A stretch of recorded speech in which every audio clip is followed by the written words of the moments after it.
마태복음 14장 13절부터 21절까지 있는 말씀입니다. 예수께서 들으시고 배를 타고 떠나사 따로 빈들에 가시니 무리가 듣고 여러 고을로부터 걸어서 따라간지라. 예수께서 나오사 큰 무리를 보시고 불쌍히 여기사 그 중에 있는 병자를 고쳐 주시니라. 저녁이 되매 제자들이 나와 이르되 이곳은 빈들이요 때도 이미 저물었으니 무리를 보내어 마을에 들어가 먹을 것을 사 먹게 하소서. 예수께서 이르시되 갈 것 없다. 너희가 먹을 것을 주라.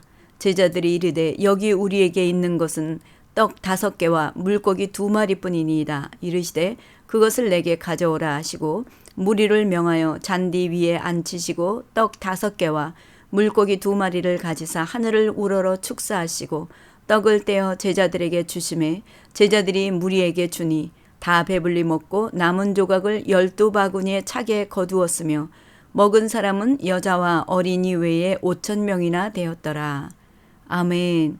마태복음 14장 13절부터 21절까지 있는 말씀, 예수님 손에 들려질 때 일어나는 일이라는 제목으로 함께 은혜를 나누기 원합니다.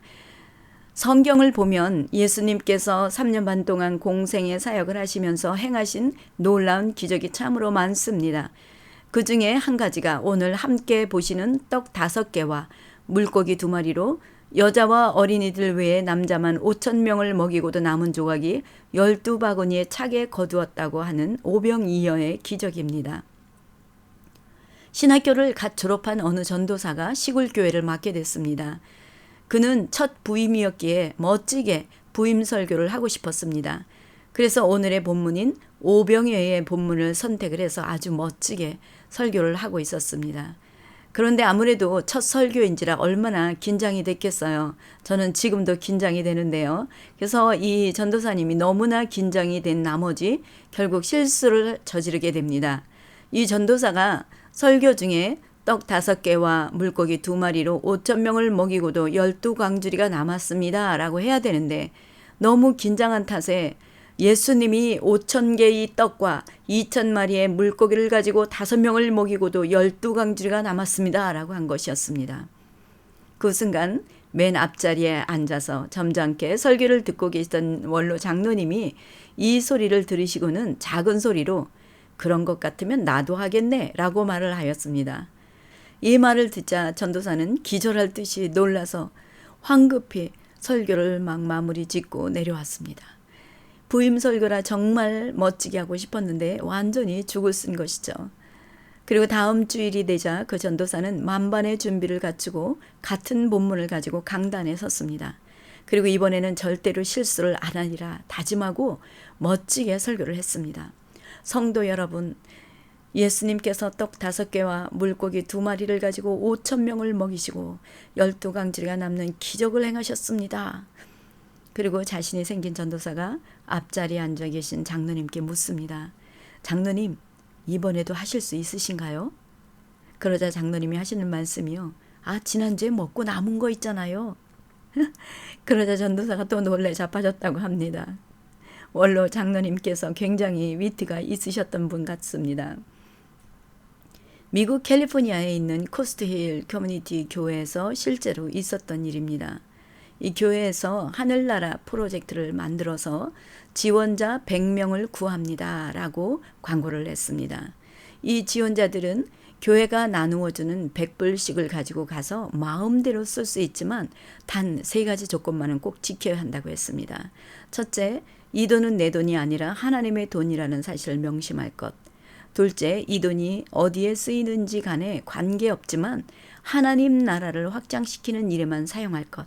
그리고 3번째는요. 그날로부터 90일이 되는 날 결과를 전 교인에게 보고해야 할 것. 이상이 3가지의 조건이었습니다. 이 이상하고 부담스러운 프로젝트에 나서는 사람이 처음에는 아무도 없었습니다. 그러나 주일 예배를 통해서 이 $10,000는 모두 교인들의 손에 넘겨졌습니다. 그래서 그 돈을 받아간 사람들은요. 모두 고민에 빠지게 됩니다. 왜냐하면 그 돈이 자기 돈이 아니고 하나님의 돈이라고 생각하고 나니까 쉽게 쓸 수가 없었고 이 100불은 지금까지 자신들이 만져본 돈 가운데 가장 쓰기 곤란한 돈이었던 것이었습니다. 그래서 90일이 지나자 미국의 NBC 방송은 이 장면을 데이틀라인이라는 프로그램으로 미국 전역에 방송하기 위해서 녹화했고 2,000명이 넘는 교인은 모여서 귀를 기울였습니다. 그런데 아주 놀라운 결과가 나왔습니다. 이 지원자들이 간증하는 동안 교회는 온통 눈물바다를 이루었고 감동의 물결이 넘쳤습니다. 그 백불들은 여러 곳에서 기적을 만들었던 것입니다. 불치병 어린이 환자들에게 책을 읽어주는 일을 시작한 킴은 창고에 하나 가득 아등도서를 모으게 되었고 어떤 이는 노숙자에게 담요를 사주었고 어떤 이는 가난한 사람들에게 먹을 것을 사주는 데 사용되기도 했고 또 어떤 백불은 예수라는 영화를 상영하는 일에 쓰였는데 10명의 친구들이 이 프로젝트에 동참하면서 6,000불이라는 금액이 불어났습니다. 또 어떤 사람은 아기를 유산하거나 어린아이를 잃은 가정에 꽃을 보내는 데 사용되기도 했고 미혼모의 보조금으로 혹은 교도소 사역을 위한 헌금으로 멕시코의 무주택자를 위한 주택기금으로 중국의 신학생을 위한 장학금으로 또 어떤 사람에게 간 백불은요 90일 만에 13,000불이 되어 돌아왔다고 합니다.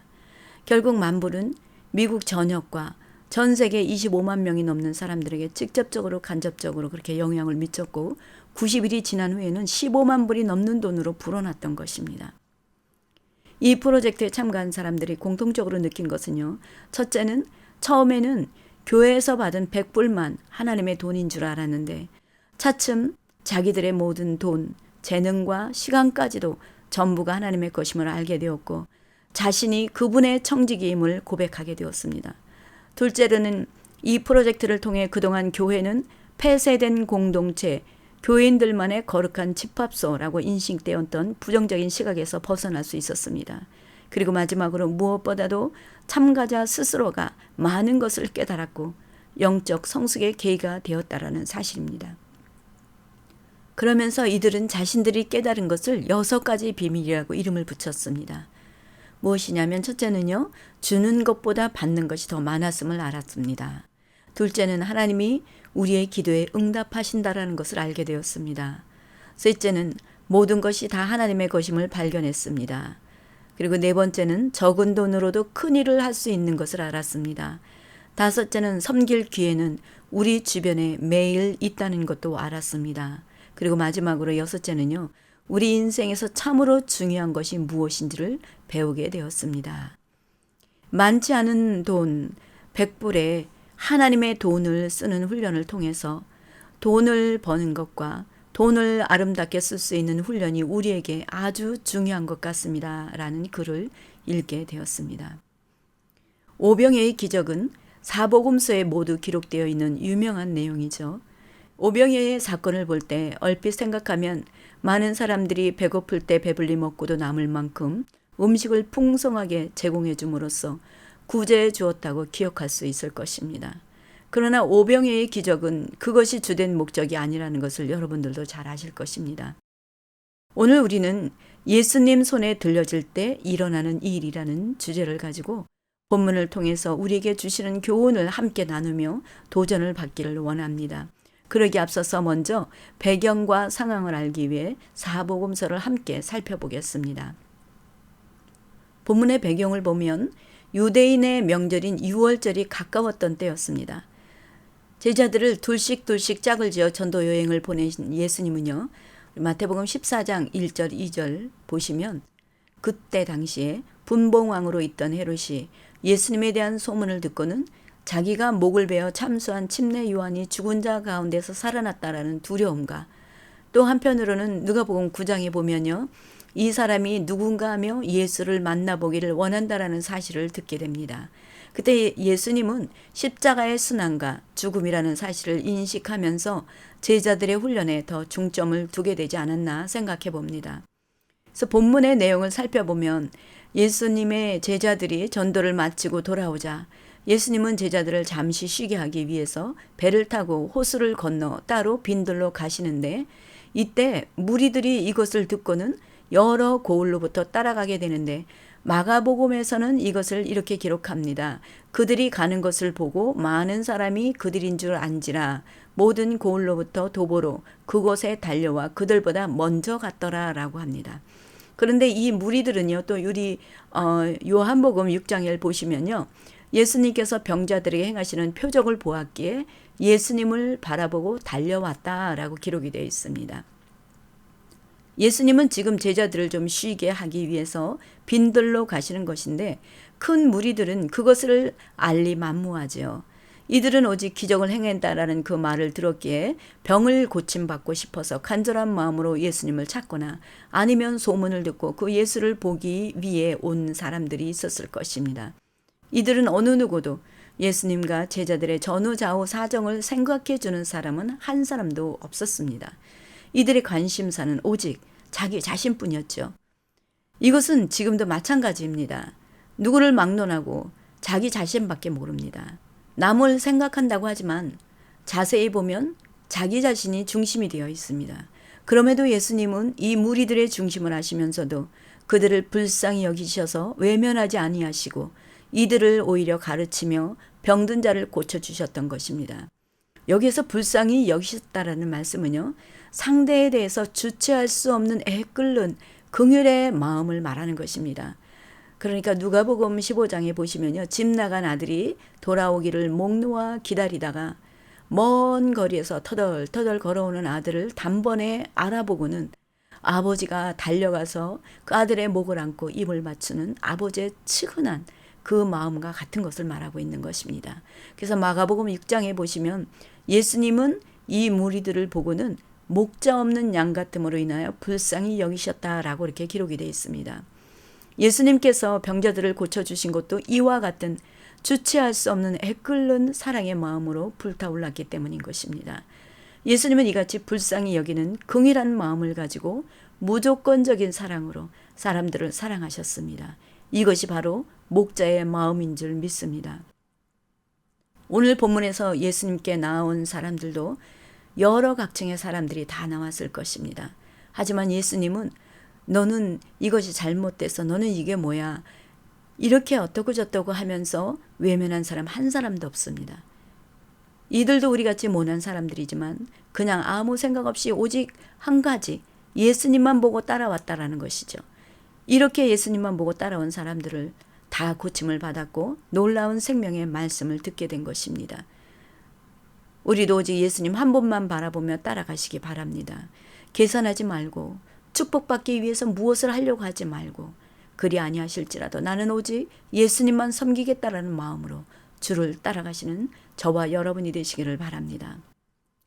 혹시 이 말씀을 듣는 분들 중에서 누구 때문에 교회 안 나가고 예수를 안 믿는다고 하는 사람들이 있으십니까? 사람은 사랑의 대상이지 믿음의 대상이 아닙니다. 믿음의 대상은 오직 예수님뿐인 줄 믿습니다. 예수님만 믿으십시오. 그러면 구원을 얻게 될 줄 믿습니다. 질병이 치료될 줄 믿습니다. 하나님의 은혜를 경험하게 될 줄 믿습니다. 믿으십니까? 아멘. 예수님은 당신만 바라보고 따라온 그 무리들을 불쌍히 여겨 날이 저물어가는 것도 모르고 무리들을 고쳐주시고 가르쳐주시는 것을 보면서 본문 15절을 보시면요. 제자들이 예수께 나와서 때도 이미 저물었으니 무리를 보내라고 합니다. 여기서 때가 저물었다라는 이 시간은요. 오후 3시에서 6시경 저녁 시간으로 봅니다. 그래서 우리가 사는 이곳처럼 해가 넘어간 것이 아니라 점심 식사도 못 먹고 3시가 다 되었다라는 것을 의미하는 것입니다.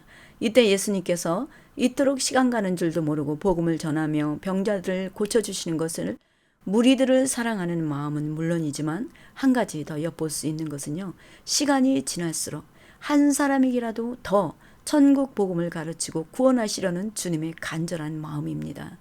그래서 오병이어의 기적은 성경의 예언을 성취하는 것뿐 아니라 하나님이 보내신 뜻대로 죄인들을 구원하기 위해 오신 메시아임을 제자들에게 확신을 주시고 또 온 천하를 다니며 복음을 전파하라는 지상 대명령을 위임하시기 위해 가르치는 목적도 있음을 알 수가 있습니다. 나중에는 제자들이 다니며 복음을 전파하고 그 복음을 받아서 믿음을 가진 그리스도인들에게 이 지상 대명령이 위임된 것이기에 그리스도인이라면 누구나가 전도자로서의 복음을 전파해야 되는 것입니다. 그렇다면 우리는 주님이 오실 날이 가까운 이 시대에 살면서 복음 전파에 대해 얼마나 간절한 마음을 가지고 있습니까? 얼마나 간절한 마음으로 영혼 구원을 위해 기도하고 계십니까? 우리는 정말 주님의 마음을 달라고 해서 주님의 심장으로 기도하며 전도를 해야 될 줄 믿습니다. 예수님은 이렇게 간절한 마음으로 시간이 흐르는 것도 모르시고 있다가 사람들을 보내라는 제자들의 말을 듣고는 제자들에게 훈련을 시키기 위해서 너희가 먹을 것을 주라 라고 말씀하십니다. 이 말씀을 요한복음 6장에 보시면요. 예수님께서 빌립을 시험하시기 위해 우리가 어디서 떡을 사서 이 사람들을 먹이겠느냐라고 묻습니다. 그럴 때 계산이 빠른 빌립은 사람들에게 조금씩 돈을 받게 할지라도 200데나리온의 떡이 부족할 것이다 라고 합니다. 여기에서 한 데나리온은요, 그때 당시 하루 품삯이라고 합니다. 그렇다면 우리 지금 환율로 계산을 한다면 약 한 2만 불이 있어도 턱도 없다라는 말이 있는 것입니다. 그때 안드레는 한 아이가 가지고 있던 보리떡 5개와 물고기 2마리를 가지고 와서 이것이 이 많은 사람들에게 얼마나 되겠습니까? 라고 합니다. 이 말씀은 본문에서는 떡 5개와 물고기 2마리 뿐입니다. 라고 이렇게 말을 하죠. 다시 말하면 제자들은요, 불가능하다라는 것을 말하고 있는 것입니다. 그런데 예수님은 그것을 가져오라고 하시고는 무리를 명하여 잔디 위에 앉히시고는 떡 5개와 물고기 2마리를 가지고 하늘을 우러러 축사하시고 떡을 떼어 제자들에게 주시매 제자들이 이 떡을 무리에게 나누어 주는데 모두 다 배불리 먹고도 12바구니가 차게 거두게 되었다라고 합니다. 여러분, 예수님께서는 불가능이 없는 줄 믿습니다. 믿으십니까? 아멘.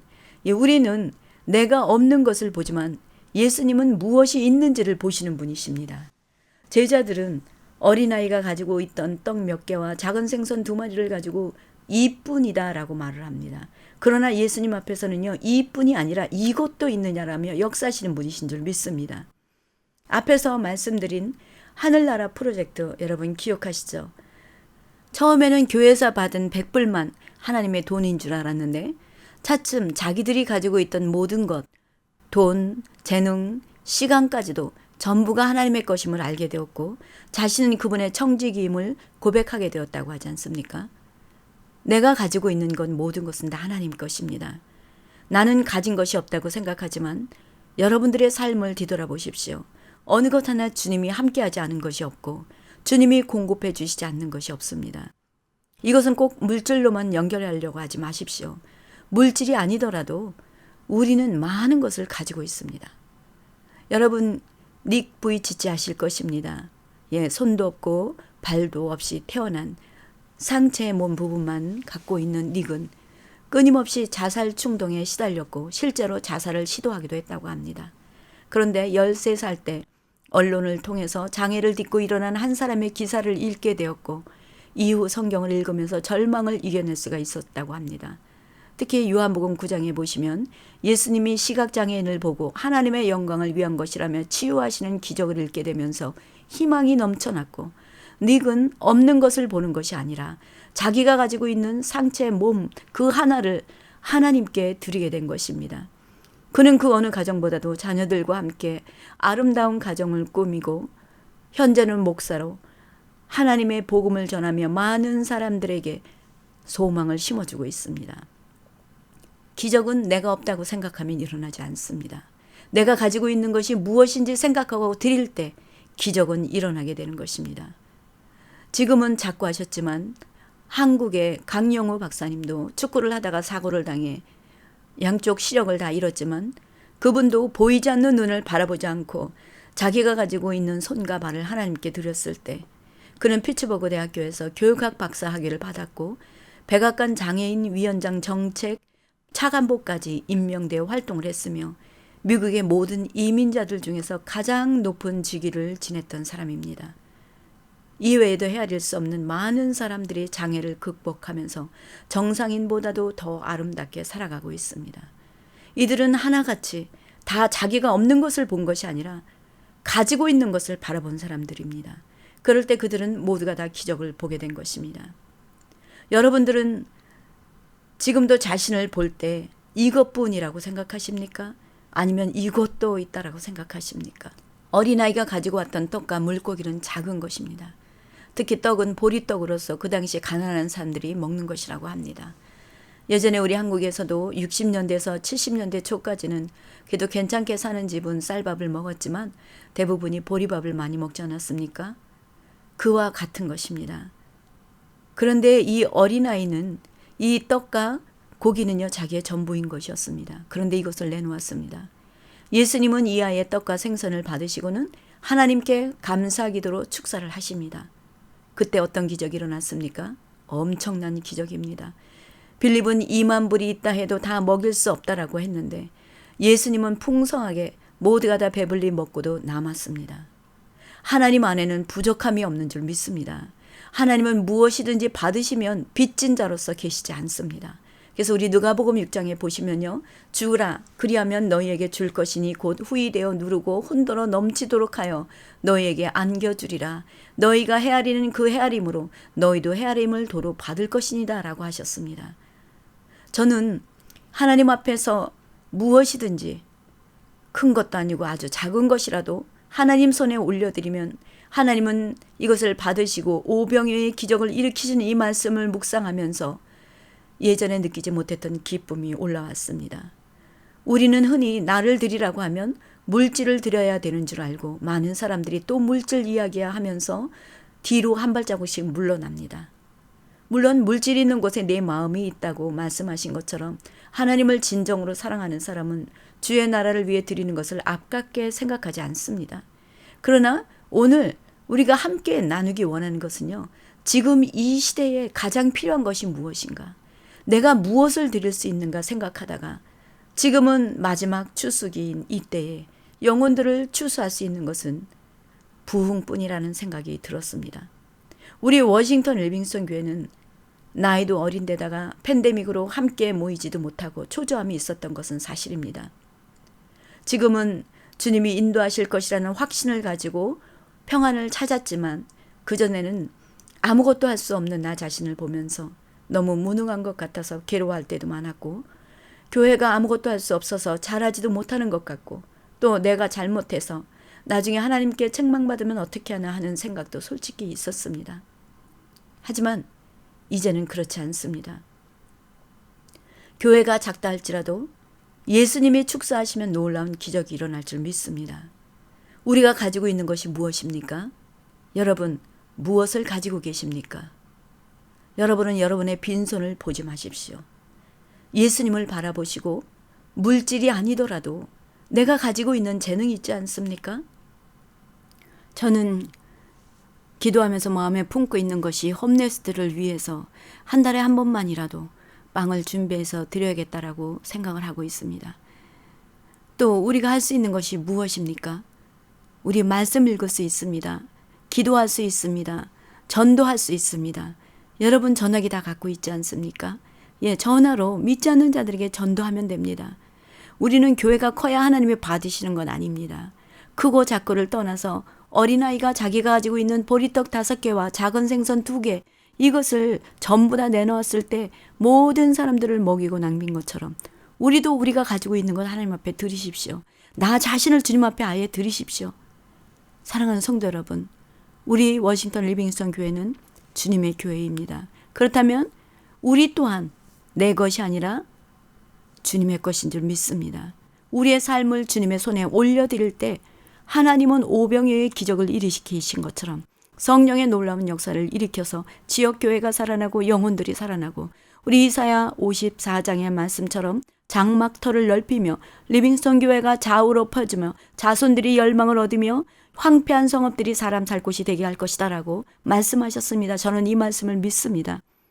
그러기 위해서 먼저 나를 돌아보고 정결하고 구별된 시간과 삶을 하나님께 드려서 하나님의 받으시기에 합당한 자로 온전히 주님 앞에 나아가십시오. 그래서 마지막 늦은 비 시기인 지금 성령의 충만함을 받아서 대추수의 기간 동안 사용됨으로 하나님이 기뻐하시는 우리 모두가 되기를 축원합니다.